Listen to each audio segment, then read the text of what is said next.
Well, who's ever seen anything like this in all the years you've been watching classics, whatever? Has anyone ever seen it before? No. I don't know what the hell to say. Well, it was one of those weird nights. I just spoke to Paul. He's on his way up here, so you'll be able to get a chance to speak to him. But I was speaking to Paul, and he said he was just getting in his rhythm and, you know, banging. Obviously, you saw in Cintron's corner. But what happened right after that, Cintron came back with a good shot right in front of us. Falls out of that ring. Actually, he looked like Superman, and I'm not saying that in any derogatory way, but I mean, it like flew out of the ring onto the press table or the commission table, and then flipped over from what I remember, hitting his side and shoulder, and then eventually his head when he hit the ground. But I didn't expect any of that. I didn't know if he would get back up. It certainly didn't appear that he was planning on getting up, but you know, obviously the doctor thought he was severe enough where he couldn't continue. I don't know what the conversation was between the doctor and Cintron as he laid there on the ground, so I don't have those answers. I couldn't hear them. They were, you know, very, very, you know, close to each other, so it wasn't as if they were open with, you know, speaking out in the open. As far as the fight itself and what it means, I don't know what it means, other than that it's the weirdest fight I've ever seen in 27, 28 years of promoting fights, hundreds of them, thousands. Never seen anything like it before. We were using California rules, not the ABC rules. It wasn't a world title fight, it was a 12-round fight under California State Athletic Commission rules, where at the end of 3 rounds you go to the scorecards and you actually go to the decision as you heard. The 4th round was scored as a half a round, but still counted, and you know, Paul came out with the victory. Now, one of the other things I said to Paul, you guys have seen him for many, many years, and he's had his hand raised many, many times during all those years, usually with cuts and black eyes and bloody noses and all that. I guess Paul was due to have a short fight tonight and not have to endure 6, 7, 8, 10 rounds, 12 rounds of what could be a fight of the year type of fight. So from that end of it, I was happy for him, and happy that that he got the decision, and just disappointed with the way that it ended. But you know, what are you going to do? When's the rematch? Well, I don't think there's any need for the rematch. This was you know, there was nothing that happened inside that ring the first 3.5 rounds to say, let's see it again. What about the rematch with Martinez? Maybe that's what he was referring to. Well, who asked that question then? I'm only joking. You know, Paul's always taken on every challenge, even dangerous ones, as you saw with Cintron's right hand. He's a very dangerous puncher. Martinez is certainly a fight that we know that in due time it will be a fight that we will want to take. I want to talk to George and Paul and Al, and you know, prior to coming into tonight's fight, we wanted to have our next fight at 147. As a matter of fact, this fight tonight, we originally wanted to fight at 147 pounds. So I'll talk to them, and as far as I'm concerned, that's what we're going to look to do. Seeing that no one wants to fight Paul, what do you see in the future? You know, one of the reasons we've been fighting in all the different weight divisions is so that we don't have that problem anymore. He may be feared, but at this point he's not avoided because we're willing to go up in higher weight divisions, and from that end of it, you know, we do have opponents out there. As I mentioned, we're going to look at 147, but we still have the Martinez type of fight out there, and other fights that will certainly bring interest to Paul fighting. Dan, so are you completely ruling out a rematch? I mean, the fight had just started heating up. You yourself said it started to shape up for the type of fight that could be the fight of the year. And I'm sure Paul doesn't feel the full satisfaction of the victory. Well, I didn't really say that. What I said is that we've seen Paul in fight of the year type of fights, and you know, the bloody noses, the cut eyes,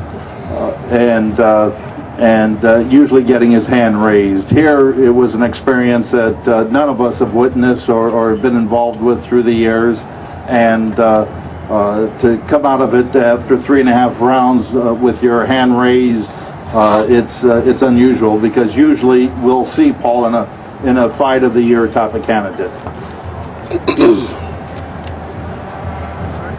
There's a lot of criticism around the ring. Fans thinking that Cintron maybe should have continued. You think that's a fair criticism?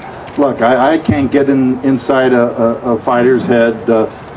You know, their corner will tell you that he wanted to go on, so you know, it's not my duty to say that he could have gone on or couldn't have gone on. It looked like he took that tumble out of the ring, and it was a double blow, one on the table, one on the ground. So whatever the doctor and Kermit spoke about when he was on the ground, I wasn't privy to. So I can't make that decision. You're going to always have people that thought that he could have continued, and probably have the same amount that said that he couldn't. All I know is the doctor wouldn't let him continue. Dan, you called this fight "The Wait Is Over." You also you just mentioned that you want Paul to fight at 147. Are you going after Mayweather's Pacquiao? Is that what you have in mind for Paul? Well, again, you don't really go after a Manny Pacquiao or Floyd Mayweather. You just keep on doing what you're doing. You place yourself in a position to be there. What I've vehemently have been stating the last 6 months is that if Pacquiao and Mayweather doesn't get made, I don't think us as a business, as a sport, as media, as fans, as fighters, as anybody else that's connected with it want to see a Pacquiao-Clottey type of fight anymore. So if the fight can't get made, and I hope it does, because it would be great for our sport, but if it doesn't get made, although that on the front end Floyd came out and fought Mosley, and we all thought it was a great fight, or was going to be a great fight, myself included. However it turned out, at least Floyd was being praised for taking on the challenge of Shane Mosley. So all I've said is that if Mayweather and Pacquiao don't get made, I don't want to see a recycled welterweight fighting either one of the guys. What about Andre Berto? He was in the crowd today. Would that be a fight that you and Paul would be interested in taking? Well, you know, Andre's a rising young fighter, and he's just still going through that level of rising and letting his star grow more. I mean, Paul's already been there, done that, and taken on every challenge in front of him. So if a Pacquiao-Mayweather fight doesn't get made, then obviously we're going to be standing there, and hopefully we would be one of the fighters to take that place. But we're not going to sit there and hope. We're not going to wish. We're going to do everything we can to make it. But if it can't be made for whatever reason, we will show that he is a 147-pounder. Yes. You've been in the sport for over 20 years, and 20 years ago it was like, champion, I don't like number 1, number 2, number 3, I'll fight them all. And nowadays it's, who has he fought, let me fight him. What's your take on that, and how can that turn boxing around to become Well, I think I just mentioned it. you know, and the best example was the last one with Pacquiao and Mayweather not being made. Pacquiao chose Claude, who was a recycled welterweight, and quite frankly, on such a big stage, I don't think it was appropriate to have him as an opponent. And Floyd did what many didn't think he was willing to do, was take on what was invariably the toughest challenge out there left standing. That was Shane Mosley. Now we all saw what Floyd did to him, but on prior to the fight, everyone thought it was a great matchup. Hey Lou, do you want to come up here and say a few words? Huh? He just called. Okay, great. Lou DeBella, my partner in this promotion, the promoter of Kermit Cintron. Lou. Yeah. Hey. Nothing I'm going to say is any disrespect for Paul Williams, because you frankly couldn't tell tonight who won the fight based on 3 rounds and change. So he's a great champion, and there's no disrespect to him, but 4 rounds to nothing after a 3.5 round fight for Paul. They weren't watching the fight. And I don't see any way that was worse than 2-2 either way, though I thought my guy, if you had to score 4 rounds, won 3-1. But again, to say a fight that goes 3.5 rounds is decided between 2 guys of this kind of stature, it's shaky. And I don't know what the California rule says. I guess apparently it says 3 rounds and you score the 4th, but you got a guy from the DC Baltimore area fighting a guy from Reading, Pennsylvania, and a really stupid law in California dictates a really unsatisfying result to a freak of nature situation. Just doesn't seem appropriate or fair. And I'm not going to sit here and scream and yell who really won a 3.5 round fight, though. Again, I'm sure my guy's sitting in a hospital right now. I know he is, going, what the fuck? How did I possibly not get that quote unquote decision? But to be honest, I think really what our team is feeling is that should have been a no contest, and it should happen again, because you saw very clearly there were 2 guys getting very competitive in there, and Paul's a great fighter. But Paul also, if someone got hurt in that 3.5 rounds, the guy that got hurt was Paul Williams, and that's just fact. So, again, no disrespect to Paul. He's a great fighter. I've been on the other side of the ring from Dan and Mr. Peterson and Paul a number of times. I think he's a great fighter. I have nothing but respect for him. But tonight, he was in for a long night. I mean, he was in for a tough fight.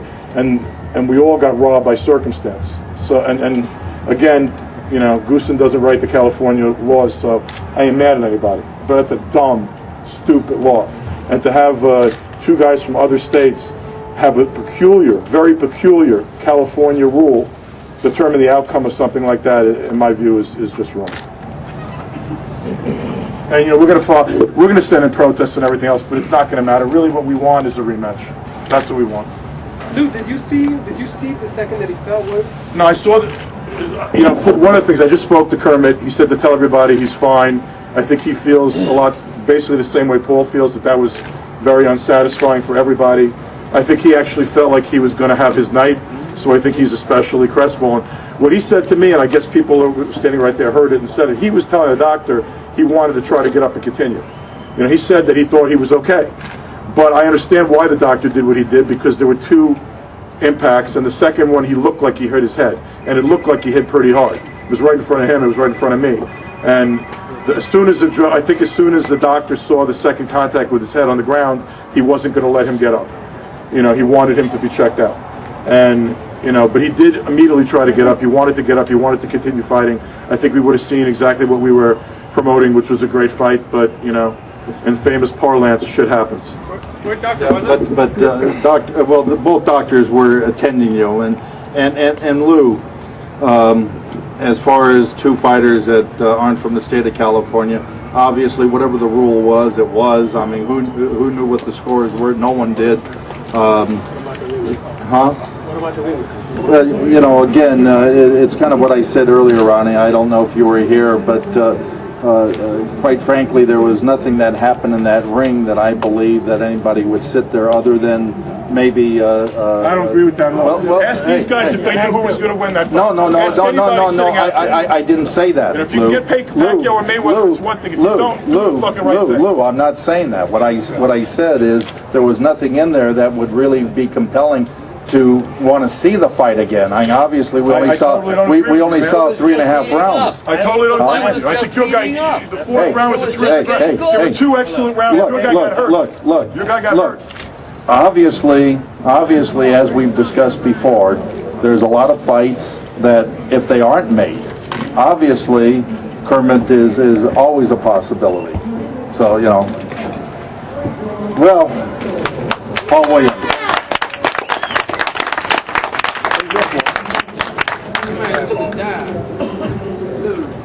Well, Paul, as we discussed in the dressing room, you know, and Lou probably said it best right now, crap happens. And it's one of the few times that after a fight, I think I heard you say on HBO, you didn't know what to really say. And it was that type of fight that I'm talking about, Lou. I want to bring him up here.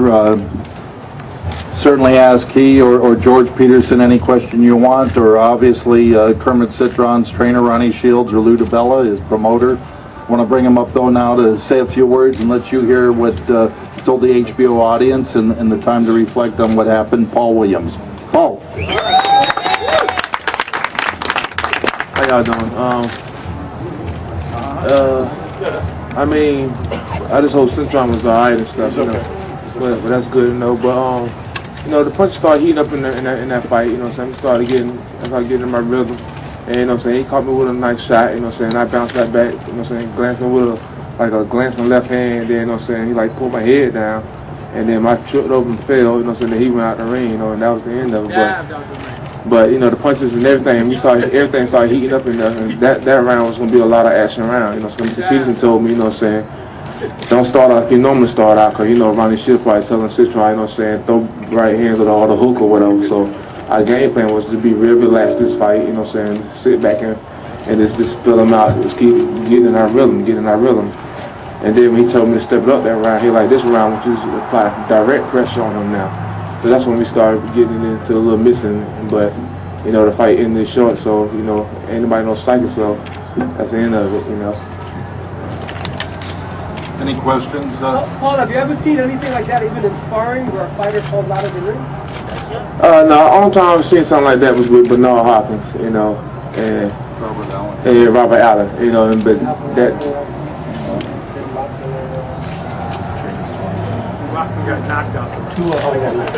But you know that was like then, but you know, that's the way the cookie crumbles. You know, I wanted, you know, saying to fight more. I'm pretty sure Cintron wanted to keep fighting, you know, for the fans, because I feel like they didn't get their money's worth, you know. But you know, maybe if they want to do it again, you know, what I'm saying, if Al and Dan and Mr. Peterson say if we go again, you know, I'm all in, you know.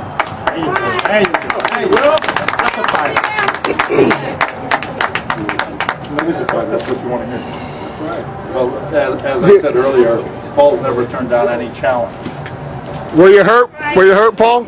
Oh no, you know, man, come on, I'm a warrior, you know what I'm saying? He caught me with a nice little shot, but I kept bouncing right back and showed him that, you know, we're gonna be here for the long haul, you know, so I caught him back with a nice little shot, and then I just caught him with like a little grazing left hand, you know, he kinda like stabbed me with his hand on my head, and I went down, you know what I'm saying, then he, you know what I'm saying, went out the ring, you know, we just got tangled up, you know, but that round was gonna be a lot of action around, even though I know he probably landed some shots in there, but I definitely was gonna land some more shots in there too.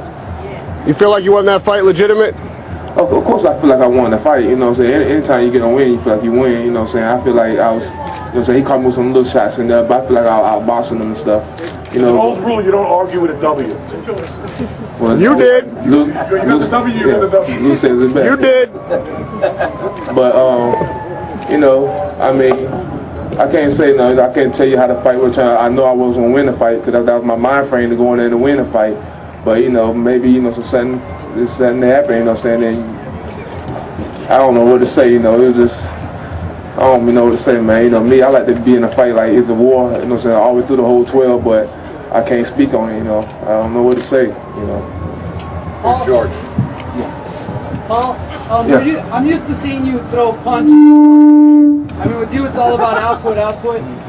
Tonight, you seemed a little bit hesitant at first. You weren't really following up your jab. Was that just part of the game plan, or was? Yeah, Mr. Peterson, if you watch it on the HBO's fight on HBO, you'll see what his discretion was for me. You know what I'm saying? We're just going to be real relaxed this fight, you know what I'm saying? Because everybody know when I get in there, we go to war. You know what I'm saying? I get hit with shots that I shouldn't be getting hit with.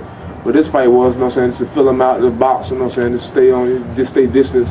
You know, 'cause he looking to count on the whole time. So, you know what I'm saying, after, you know what I'm saying, the second, third round, I started getting in my rhythm, you know what I'm saying, then I started getting a little closer to him and stuff. But, you know, Mr. Pearson told me, you know, like that. I think going into that, I think it was the fourth round, third or fourth round, going into that round, he was like, now I want you to apply direct pressure on him now. You know what I'm saying? I want you to let your hands go a little more, you know what I'm saying, get combinations and all that. So I started getting in my rhythm, trying to do that, you know, but the game plan was, you know what I'm saying, to sit back and, you know what I'm saying, relax, you know what I'm saying? So I know I heard the boos and stuff, but everybody normally see me fight.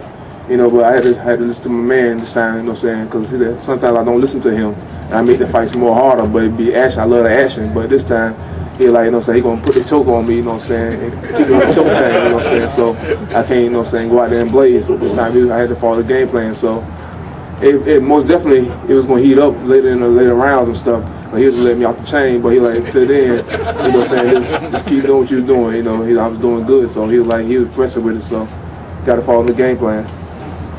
George, what do you make of the fight? Well, it was going to be a good fight for as long as it lasted. Can you hear it, George? Yeah. I don't know if it's this one. Go. It was going to be a good fight for a while. I didn't expect it to go the distance because I know both men had a lot of power and anybody could get caught. But I knew Paul was more qualified to land what punches that was necessary. You see, and I think I heard several times that the fight wasn't as interesting as Paul normally. You normally see Paul fight, but what happens in this situation is, you know, Paul, we had a strategy, and Paul worked it to the T, and that's exactly what we needed, because if you notice Paul's last 1 or 2 fights, he came out blazing. Well, you know, he got a very, very experienced trainer, and I know they had to watch the last 2 fights and concentrate on the last 2 fights. So what we had to do, we had to show a different look, and that's exactly what Paul was. Thank you. Thank you, I appreciate it. And that's exactly what we did. What went through your mind when you saw Kermit go down? Well, I was hoping that he was all right and that he was returned back to the ring. Dan, I've got a question for you. Dan, you got a special fighter in Paul, but with that, you've had a heck of a time getting people to step in the ring with them. If you've got a hard time finding matches at 160, I mean, what's it going to be to try and lure one of the big names at 147? And has either camp, and I mean Mayweather or Pacquiao, shown any real interest in fighting Paul? No, obviously you weren't here earlier, and I'll just say it in a nutshell. The fight to be made is Mayweather and Pacquiao. But if it's not, just succinctly, I know as a fan, I don't want to see a Pacquiao and Claude or another recycled welterweight again. You know, you got to give Mayweather his props because he took on, when that fight fell apart with Pacquiao, he took on Mosley, who we all thought was going to be a very challenging fight. So, and that's what I'm saying. Mosley just happened to be standing there, the only legitimate welterweight there. Well, Paul Williams doesn't need to go out there and beg for the fight or taunt anyone. He's the man standing right there if that fight doesn't get made.